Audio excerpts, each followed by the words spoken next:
likod ng bawat matagumpay na pamilya ay madalas may isang taong tahimik na nagsasakripisyo. Ang breadwinner.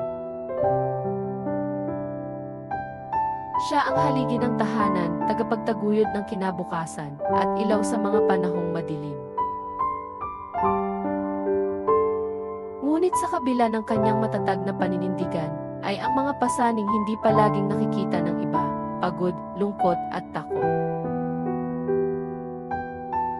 Ang buhay ng isang breadwinner ay hindi madali. Araw-araw siyang gumigising ng maaga upang magtrabaho, hindi lamang para sa sarili, kundi para sa buong pamilya. Kapag may sakit, pinipilit pa rin niyang bumangon. Kapag kulang ang sweldo, siya ang unang nagtatanggal ng sariling luho.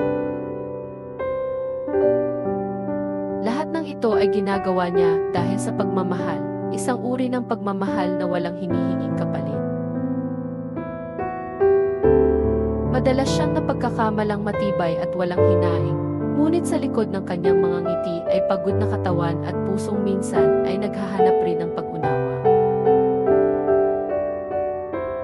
Hindi niya laging masabi ang kanyang nararamdaman sapagkat sanay na siyang inuuna ang kapakanan ng iba.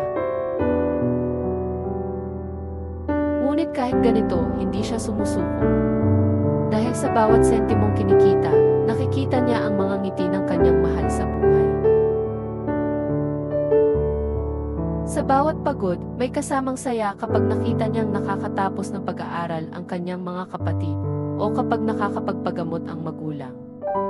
Para sa kanya, ito ang tunay na gantimpala. Ang pagiging breadwinner ay isang misyon na puno ng sakripisyo at pagmamahal. Isa itong tahimik na bayani ng pamilya.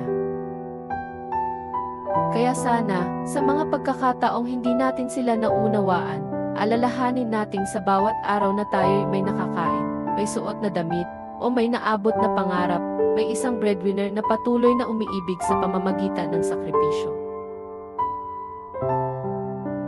Pagmamahal na hindi maingay pero totoo. Pagod na hindi kita pero totoo. Pag-asa na dala nila araw-araw.